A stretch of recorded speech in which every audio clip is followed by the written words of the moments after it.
sometimes like it takes a while to find that sweet spot of like, hey, I care enough about this and I can see how it's going to change my life for the better slowly over time to like go all in. And that's property for me, and I know that's property for a lot of the people listening to this as well. A lot of people, and I've said this so many times, overestimate what they can do in a year but completely underestimate what they can do over 10.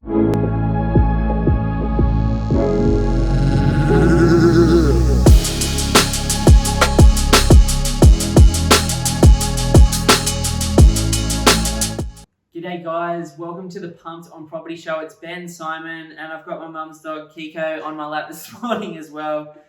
She's not really a dog though, I think she's more like a cat. She's seriously like a cat. She's risen by my mum's 2 cats, and it's so funny.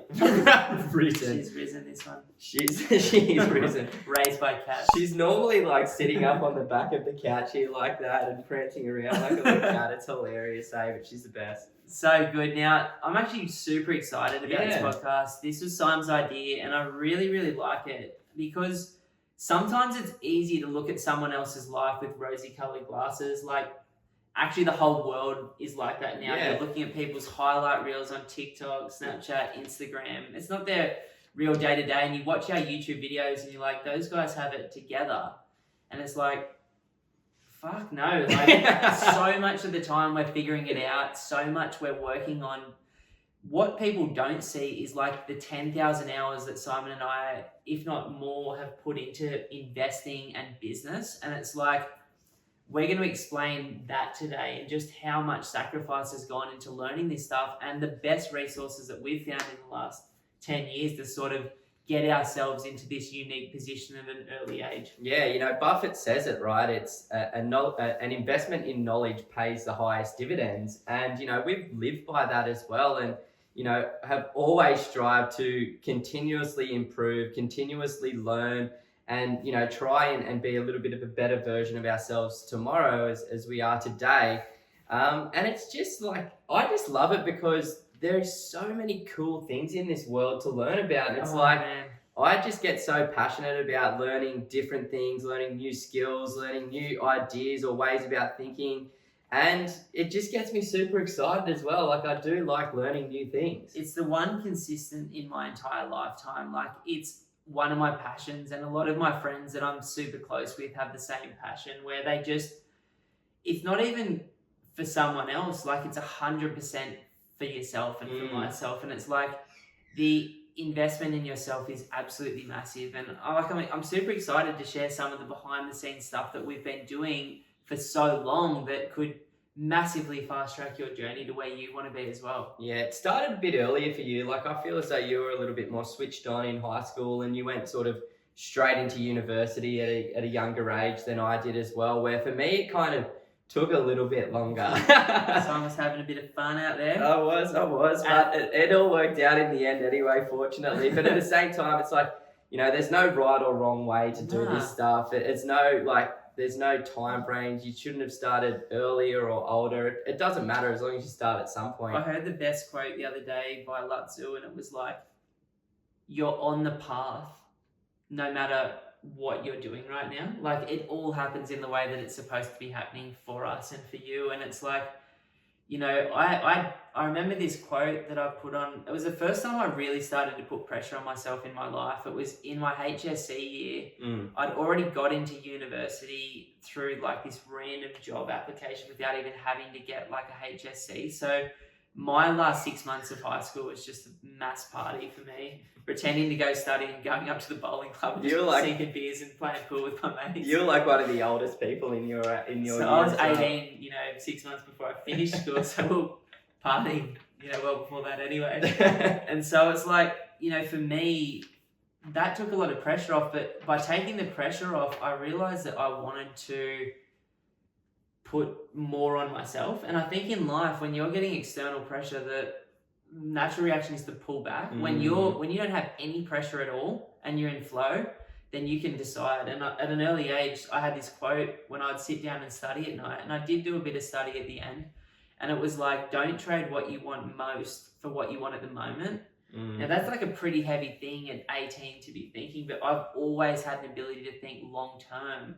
And I've learned that ability from hanging out with like people that can Awesome see people. long term. You know what I mean? Yeah, exactly. Yeah, that's like a super values-based quote as well, and like that's your life as well. You know, you live by your values. I live by my values as well. It makes life a hell of a lot easier to live, and it makes decisions a hell of a lot easier to make as well when you understand where you're coming from a values base as well. For sure. And you know, the funny thing, right? Like when I talk to people that say they're off path or that feel upset or twisted, or so many people we speak to can see where they want to be, which is financially free with choices, but they're not there yet. And they're just at the early stages of it often as well. Like half the people we work with are balling, but half of the other people are just getting started. And it's like, I see that, and all that is, now that I've done so much work on my mind, is twisting. It's like you've got a value system which wants to see yourself do well, spend time with family, look after yourself physically and have a better life, but you're just hustling it away and, you know, maybe making choices that aren't correct. And so like as I've grown as a person and become stronger, it's very, very easy for me to say no to the things that I don't want to do, which sucks sometimes because I'm still FOMO all the time. Like of course I want to be out there smashing beers with my mates. It's just like, but I want to wake up and be a great dad more the next day and the next week, and that's where I'm at. And so that's like, it's uncomfortable to like always live above the line and towards what you want and to make good towards decisions, but it's like, fuck, everything changes when you do. Yeah, and it's, you know, what you were saying earlier is an interesting one. Like I find it so much easier to make the right decisions and do the right things when I'm in a good frame of mind and when I'm doing the right things and people aren't putting pressure on me. And I guess that's transferable to most people as well. You know, just think about your job or your relationship. You know, when it's easy or when things are going well or in your favor, then it's makes life a hell of a lot easier, and you generally are doing the right things. You know, you'll train a hell of a lot more. You'll get better results at your job. With your relationship, you're going to be doing like funner things and, you know, bonding a little bit more and enjoying it a hell of a lot more. But when it's the opposite, you kind of fight it. You're in fight mode and you're like pushing everything away. You know, you hate your boss if you're not in a good frame of mind. You hate your partner if you're not in a good frame of mind. You're not really hanging out with your friends. You're probably not training as much or eating as good food. So, you know, it's all about that balance and finding that flow state where you can kind of continue moving forward. But I guess for me, like where it all really started was at university. Prior to that, I was kind of just, you know, freeload, just kind of cruising around, trying to figure out what I wanted to do with this life. But when I went to uni, I had this like one really awesome teacher, and what he was telling us was, you know, what you really need to learn is how to learn, because once you've learned how to learn, then everything becomes a hell of a lot easier and simpler. Because if you don't know how to learn, then, you know, you're consuming all of this knowledge, but maybe not retaining any of the information that you're learning about. But one thing that, you know, that one particular teacher in class and university ended up teaching me was how to learn. And, you know, I learned from doing, I learned from listening as well. So, you know, a lot of people learn from sort of reading, and I've tried the whole reading books and things like that, but I find I get so much more out when I listen to an Audible book or a podcast or something like that. But I love that, and that's the thing, everyone's learning style is different. So I love watching docos on YouTube, and I love reading a physical book. I'm horrible at like rope learning information, but I can retain almost 100% of something that I'm interested in. And so it's like, you're not dumb, you're not smart, you're just, you know, sometimes like it takes a while to find that sweet spot of like, hey, I care enough about this and I can see how it's going to change my life for the better slowly over time to like go all in. And that's property for me, and I know that's property for a lot of the people listening to this as well. Yeah, I think finding what you're passionate about and finding what you're interested in makes it a hell of a lot easier, because I'll watch stuff that I am just so not interested in. I'm like in one ear, out the other. Oh, without doubt. But if I'm focusing on stuff that I like truly care about, it's a completely different ball game. It so is. Like, I was thinking for me, right, like I'm a little bit older and there wasn't podcast, YouTube or audio back then, Audible. So it's like, I remember like mum saying I never read a single book until year 4, and then I just got hooked on Goosebumps. And like my personality is all in. So like every single Tuesday I'd go up to the, like not the library, like the local bookshop, it's a credit to mum and dad. I like bought the first 200 books. I read every single one of them and freaking loved them. And I think that started like a lifelong, like, I don't know, just commitment to reading. And I think I've never run outside of Goosebumps, like I've never read a single other fiction book. Like I'm just not into it. Yeah, neither. But non-fiction, like biographies, investing books, like mindfulness books, spirituality books, like I would literally still read 12 to 20 books every single year. And the compound effect of that, like I remember one of the people that I used to follow that I thought was my mentor, but he was hundreds of millions of people's mentor, was Jim Rohn. And he's like, you know, judge a person on their library, or look at a person's library and you'll see where they'll end up in 5 to 10 years. Now the library is a podcast now, it's of course. Audible now, it's YouTube now, and it's like everything. But it's like I really took some of the things that he said to heart, and that was one of them. Like it's the quality of the information you're putting in your brain. And when I went through like that massive anxiety thing, I stopped putting great alternative ideas to my thoughts that I was having in my own mind into my head. And I've just started to read more widely again and read heaps more about mindfulness again and like spirituality stuff again and business stuff again, investing again. And it's like all of a sudden the quality of my life is turning around because I'm seeing off the shoulders of giants versus just stuck in the survival brain that we all have, you know what I mean? Yeah, and we kind of needed to just go 100% into property. I did that just for 10 years. Yeah, we've done that. Well, you've done it for the last 10 years. I've done it for the last 4 now. And, you know, we had to, but I'm noticing the same thing as well over the last couple of years, kind of starting to look at some other things. And it's cool, but, you know, we also like to understand 100% of one thing before we start to move on to something else. And one thing that we're hoping to get into toward the end of the year is maybe starting to trade the stock market. So it's been really interesting to learn something new that I have absolutely no idea about, and starting right at the basics, like reading books like Unshakable and The Buffett Way, and listening to podcasts where, you know, they'll get all of these really established investors up there and they're all bouncing ideas off one another and having these arguments about one way is better than the other way. And you get all of these really cool pointers. So, you know, it's cool regardless of where you're at on that journey. I think it's just, you know, committing to educating yourself and learning something new, regardless of what it might be, to hopefully, you know, build those skills, build that knowledge and become a better version of yourself. Without a doubt. Now, in terms of the different stuff that like I consume, a lot of my property stuff now is no longer strategic thinking, which is all of the content we put out. It's more very, very, very specific market related information so that I can,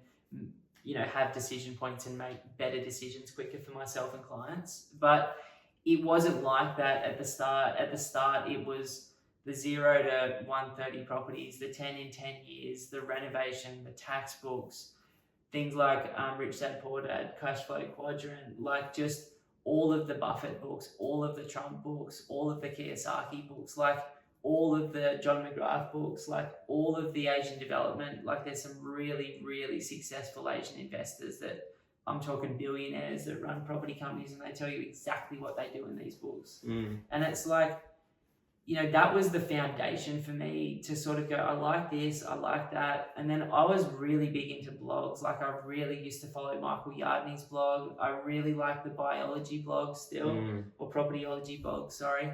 Like I was very, very heavy into like tactical tips and tricks that would make me better. And now it's so much easier to consume that because you can watch a 3-minute YouTube video from someone like us or someone else and just get it. But at the time, that was the way to do it 10 years ago, and it was really, really nice. But you still got, like, you know, from all of those different resources and books that you mentioned, it's the same as YouTube today, you know, like there's so many different channels, there's so many different opinions, strategies, ideas, which is both a blessing and a curse, because it's good to hear all of this, and when you're reading those books, it enabled you to figure out where your values align and what resonates most with you. And I think that's a really important thing to do. It's like, consume it all like a big funnel, but then work it out so it's just a small little piece as it comes down to the bottom as well. And then once you've figured out your lane, it becomes a lot easier because, you know, there's so many different property investing strategies. You know, there's developing, there's just standard residential, you can buy units, townhouses, houses, you can buy commercial, retail. There's so many long-term, short-term, cities, regional, like there's everything under the sun. There's so much, but you know, if you're trying to do it all, then it becomes really difficult. And for us, we've just figured out that we love just standard residential houses, just quality residential houses, and that's our lane, and that's what we focus on, and that's why we've been able to, you know, get to where we are now as well, because we just really focused on that one thing, because all of them work.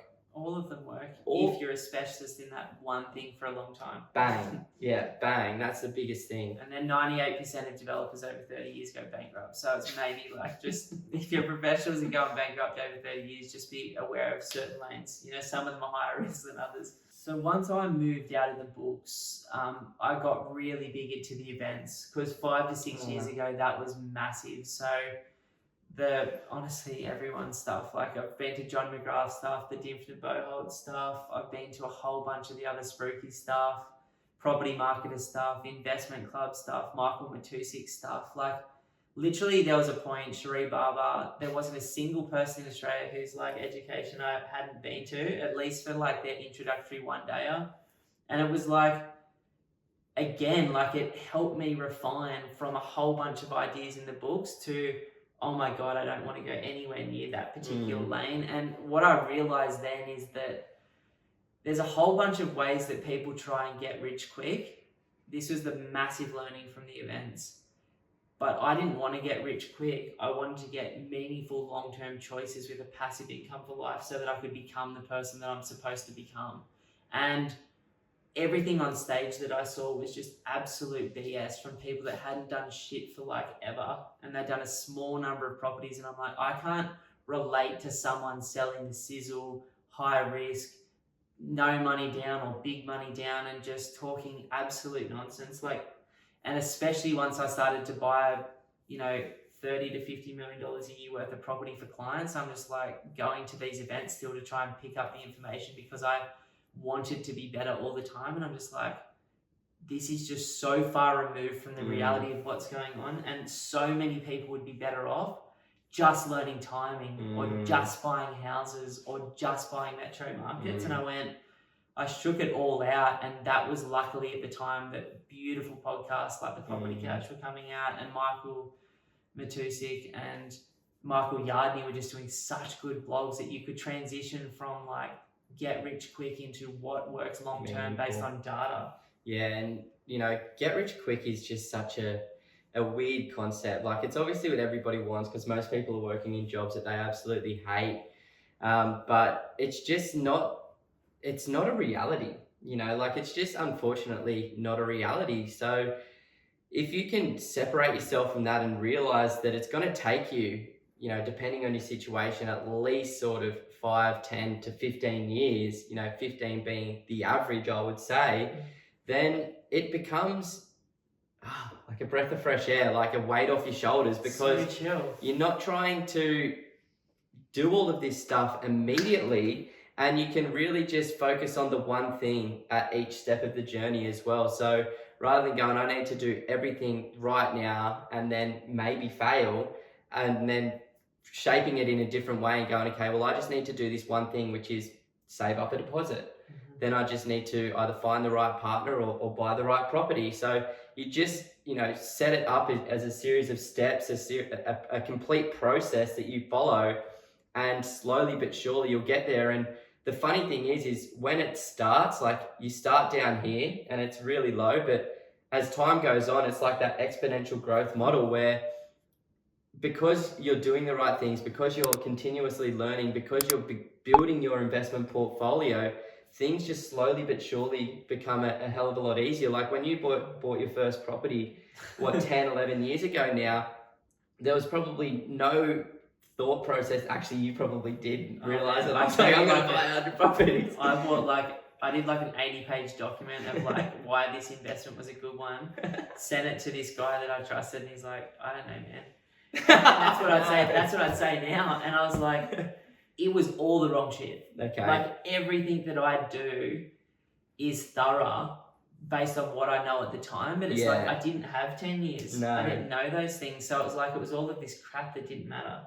Now that I look at it, and when I talk to a lot of people obviously ask a lot of questions and stuff like that, and I'm like, man, like you're missing the questions that matter. Like it's actually so simple. Like it is so simple. Like there's 5 or 10 fundamentals that if you follow, you will end up incredibly successful and wealthy long term. But it's like everyone's asking the opposite. Yeah, you got to kind of get out of your own way, hey, and sometimes just simplify it. Oh, man, Like always simplify it. everybody's trying to overcomplicate things and make it more difficult than it really needs to be. But it's so true. You just follow that certain set of fundamentals. But it's also easy to say that when you've got an amazing portfolio and you've got 10 years of experience and you've talked with thousands of investors over the years. The biggest mistake that I made that I think people can learn from is it was easy for me to go buy a home once I'd bought 3. Then it was really easy to build a home when I'd built 3. Then it was easy to build a dual lock property when I'd built a few. And then it was like, I was just looking for the next thing. So I went to a subdivision, then I went to like Airbnb, and it's like me just not having a clear strategy in place around what type of investor I wanted to be and constantly wanting to learn and grow through my own experience. I could have just bought 3 houses in Sydney 10 years ago, built 3 granny flats on them 5 years ago, and would be way better off now. But it's like I didn't know that, and like I'm glad I went through it because I've done every strategy now. But it's like now that I've done them all, I'm just staying in a very, very simple lane, singling high quality properties close to the cities and the beaches, and dual income properties, when I can get them at the right prices. And it's now that I do that, as Simon said, all the pressure's off. Like I think there's 2 major like learning things that happened in my journey that I think are worth talking about. One was 4 years ago finding Phil Anderson and Fred Harrison's work on the long-term cycle.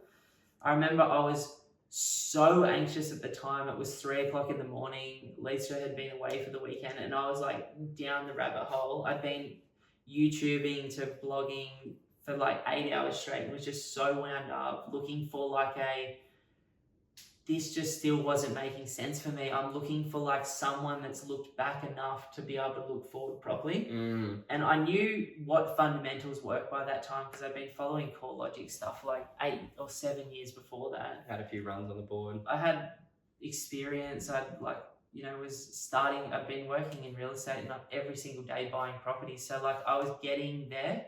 But when that came through and I went, oh, like there's a method to the madness. Yeah. And the madness is simple. Either money's really easy to get and available, or money's impossible to get. When money's easily accessible and available, property prices go fucking nuts. When money is hard to get and impossible and people are defaulting, you want to be like very aware of those markets. And based on history, it takes time for money to become really easy and cheap. And then it takes time for money to become really hard to get. And so you can see based on history, like how things start working out.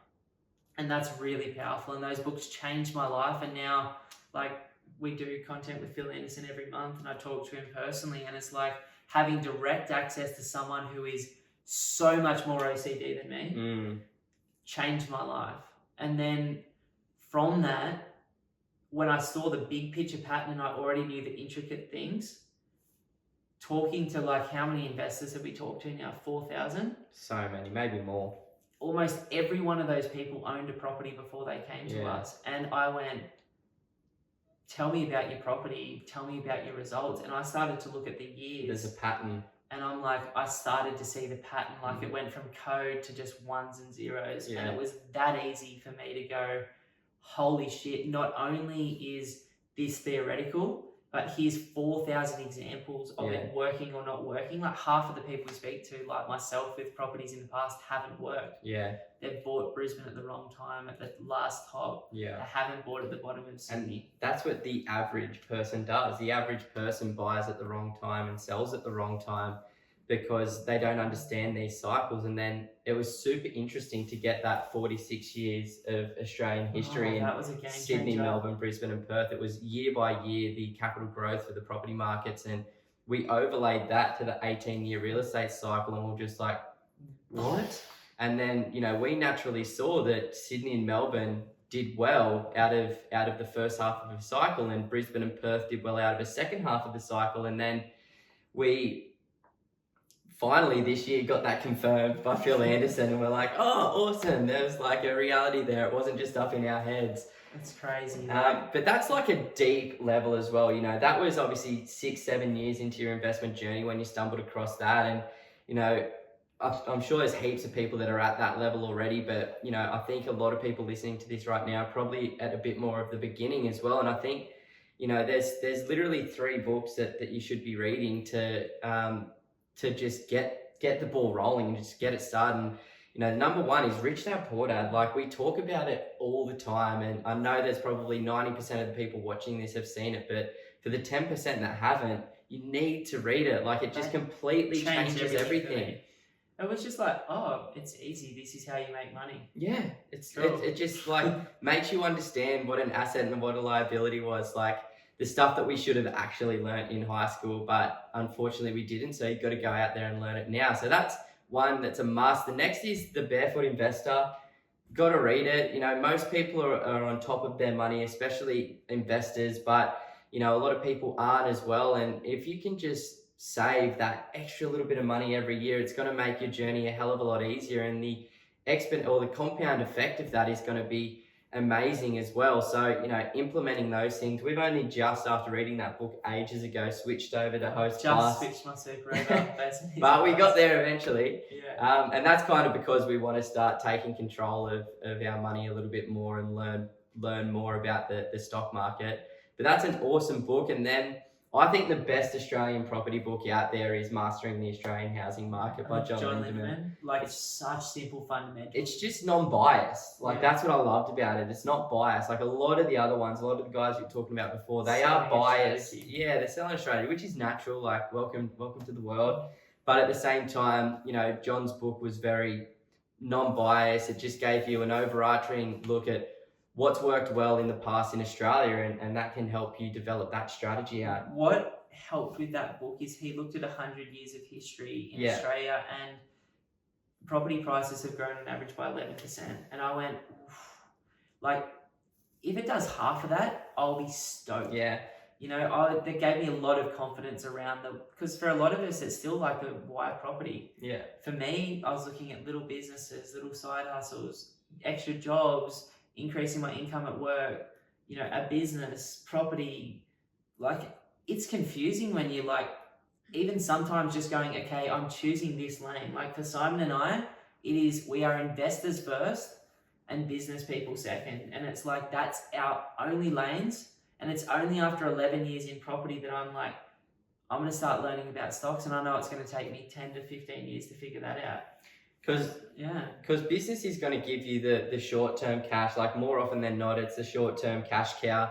But there's a lot of sacrifice, you know, for any successful business. You ask anyone, I guarantee they've traded 60 to 80 hours in the first 2 to 3 years of starting up that business, which is a huge sacrifice. And you know, generally, obviously the world that we live in now with like drop shipping and, you know, crypto trading and all of these different ways of making money, like it's pretty cool. But at the same time, like a business requires a lot of sacrifice. And sometimes, you know, it can be easier to just, you know, focus on the investing thing, because with that business, it's going to require your time and effort the whole time while you're in it. And it's a lot of thought. Like, you know, you've had some, you know, tough years and things like that but it's been a fortunate situation to get to where you want to be. But at the same time, it requires a lot. And the investing is the longer term outlook. It's like, cool, you know, right now I'm full of beans. I'm young. I'm ambitious. I'm willing to trade that time, and everyone should be and probably is. But then what about in, you know, 15 years time when I've got a couple of young critters running around, and like, I want to be able to spend time with them. I want to be able to take them on holidays and not be able to like, and stressing out there for a sec, Simon. You're getting too ahead of yourself. My mind's somewhere and my words are not there yet. But what I'm trying to say, oh man, I've forgotten what I was going to throw now. Is what you're trying to say is that you're waiting 15 years to have kids. I can't wait to have that conversation. Not that, but I want to be able to have that time with them when that time comes, and not have to go to work or not be forced to stay back late at work. if I've got a special event on or something's there. And I don't know if I'm going to need that at the time, but having the choice is so important to me. You know, I never valued my own time properly until my eldest was about 5, and I went, I'm coming home. Like I could like say that I was like working the 80 hours a week at that time because I had to, but I just didn't know any better. Like I just really was just like, if someone wanted to call me at 2:00 in the morning, I'd like most probably take the call on a Sunday back then. It was just like anything to get at launch to get to this point where we are now. But in reality, if I had the skills I have now, I could have done it so differently. Yeah. I just didn't know. And it's like, it wasn't until I was coming home and I was like, just saying goodnight. Or like some nights she was asleep, or, you know, and then we had a second that was like 2.5, 3. And it's like, there's multiple little people like that want to run up to the door and just say g'day. And that's when it really started to change for me. I was like, I actually sold 7 of my 9 properties that I held at that time. This was only like 3 years ago. Like I'd sold them out strategically over a bunch of time. You know, by the time Sydney and Melbourne were topping out, I knew about it. I didn't know about the cycle yet, but I just knew it in my gut that the show was over. And I'm glad I sold them out in 16 because there hasn't been a real gain until 2021. But it's like I got rid of these assets and I went, what do I really want? And what I want is to be a good person that gets to help people, that gets choices and the time to spend with the people I care about. And the people that I care about at the moment, because of their stage of life, are my like little kids. And so it's like that decision, plus finding Phil's book, plus finally getting the pattern of like 2,000 calls, plus buying and holding shit for 30 years just isn't me.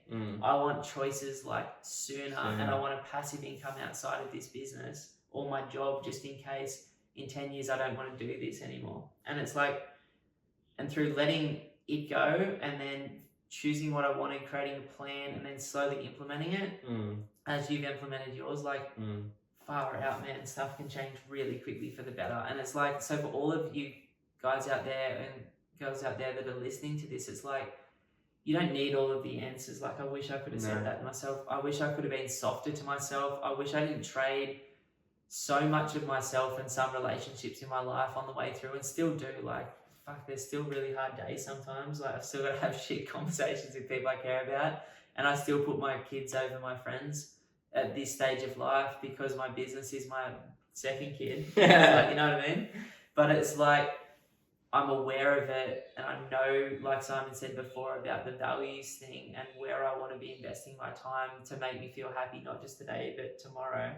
Yeah. And it's like, and that's really, really valuable. And I hope everyone can find that, like, happiness on the journey, not just obsessing about the result. Yeah, and we're really getting there now. Like, enjoying the journey and incorporating that work-life balance. And if you get a couple of good runs on the board, or you set yourself up a good portfolio, then, you know, maybe you're going to be able to start generating a bit of passive income shorter term as well.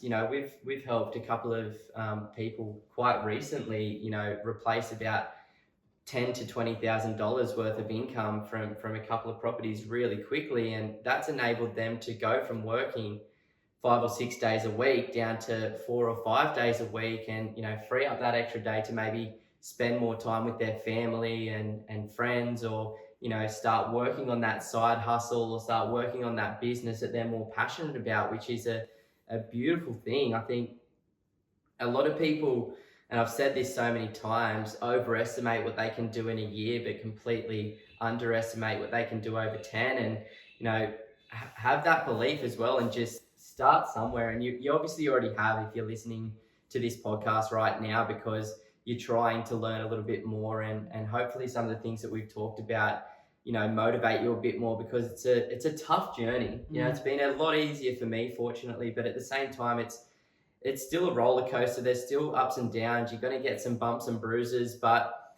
if you can stay resilient and motivated throughout that journey and stay positive and happy, then, you know, it's all going to be worth it in the end. You know, the philosophy that Simon and I both share for the world is that once you don't have to worry about money anymore, and I still do, like, I'm not financially free at all. Like, I'm working on it. It's going to take time, but my thought is like, once you're financially free, you can make choices, and generally you don't make worse choices. You normally make choices to help other people. You normally start to like self-actualize as opposed to spend your whole life living in fear. You generally improve the quality of the relationships around you. Normally, like, you're living by leadership and by choice, and you're not having to tell everyone what you're doing.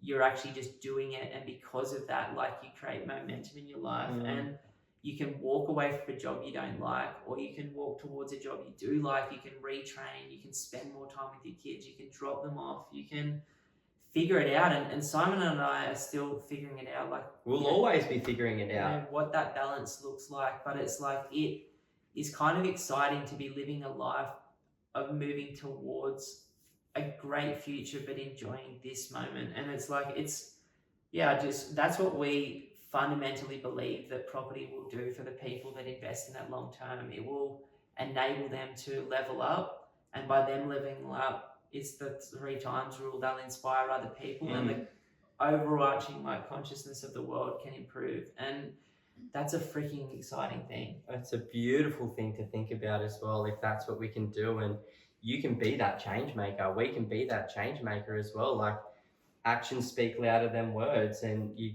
lead by example. Like, all of those little things that everybody's heard, do that. And then there is going to be a compound effect, because, you'll become that point of authority, or you'll become that educator or that mentor to somebody else that's at the beginning of their journey, or that's made a couple of mistakes. And then, as Ben was saying, the 3 times rule, or I like to call it the spider web even, it just goes out from there, and then those people are going to influence other people, and then it just continues on like that. And hopefully at some point in time, we've got a happier and a more conscious world that we're living in.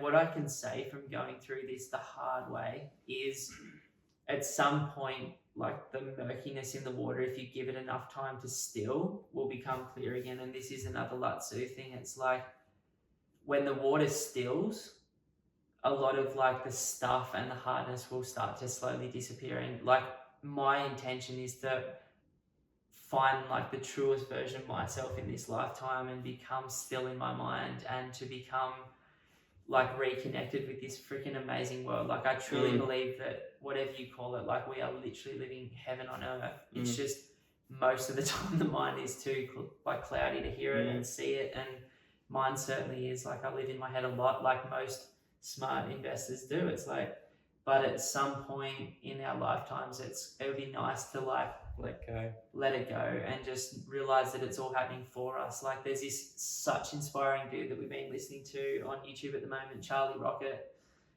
I highly recommend just watching a couple of this guy's videos. He's such a champion, eh? 180 kilos, 6 foot, big boy, all of the weight, became a Nike athlete, had a brain tumor which he's healing, just was like a record producer, like manager, $15 million a year business, to giving it all away to charity, and just like traveling around helping people with random acts of kindness. And he is just such a big personality. And I'm like, man, there's so many different ways to live the life. And it's so sick that because of his financial freedom, he's able to like live the second half of his life a completely different way.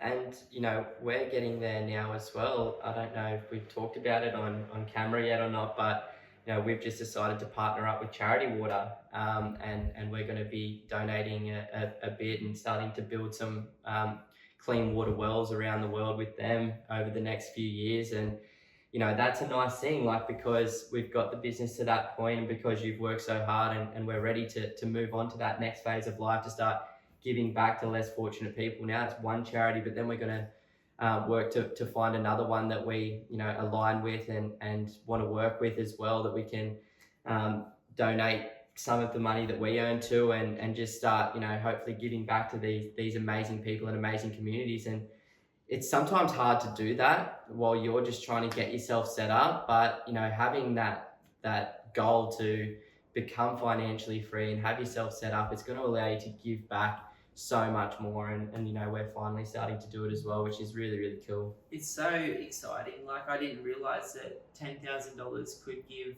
a community for life water, and people, I didn't realize that if you can't get water and your kids are sick and your daughters can't go to school because they've got to walk 7 hours a day to grab water every day of their lives, it's like the world, like we're having these conversations, like, and there's 40,000 kids this year that are going to die from water. And it's just like, it's really nice to be able to connect into what's most important. And that's run by like this like really inspiring guy. And there's a really cool video on YouTube you can check out. Just check out Charity Water, our story. And it's like his journey from living one way to finding his value system. I think they've brought water to 11 million people. It's like $40 for one person to have water for life. And it's just like, it's incredible the impact that we can make in a small way. And, you know, I did this the selfish way. Like I put every single cent I could into like investing and like delayed a lot of things materially and a lot of things charity wise. Like it was always on my radar and I had friends donating the whole time and I just always put it on the back burner personally. But I'm like, now feels like the right time, like a couple of times a year to like get started on that. And that's a really inspiring thing to be able to like help people and do, and hopefully fly to like the first well that we end up building in 18 months time or whatever and check it all out. Yeah, I'd love to like put some man hours into it as well if we can, but time will tell. You can dig a mad hole. Yeah, I've dug some fence paling posts. Let's go about 40 meters deeper than that. Anyways, guys, like thank you so much for listening to us, you know, ramble a little bit here. But, you know, I think what we're trying to get at is it's all connected, you know, the information that you consume, what you choose to listen to or read has an impact, and the people that you choose to surround yourself with definitely has an impact. And, you know, you may not be able to see it right now, but over time, every little bit of information that you're consuming, all of the hard work that you're doing right now will pay off eventually. And that's just what we're trying to hope. That's what we're trying to help. Yeah. It will, because we have faith in the universe. We have faith in our own abilities as well. And, you know, there's not one day that goes by where I don't know that it's all going to work out, which is nice. Without a doubt. I'm super grateful, guys, to be able to talk with you today. That's some real shit. Yeah, thank you so much. If you're watching this on YouTube, please subscribe. If you're listening to it on Apple or Spotify, please give us a 5-star review and share this with someone who just needs a bit of this sort of thing in their life. But, you know, we wish you all the best. And as always in this type of market, please stay safe and continue to invest with as much confidence as you can find. Oh, sweaty. So sweaty.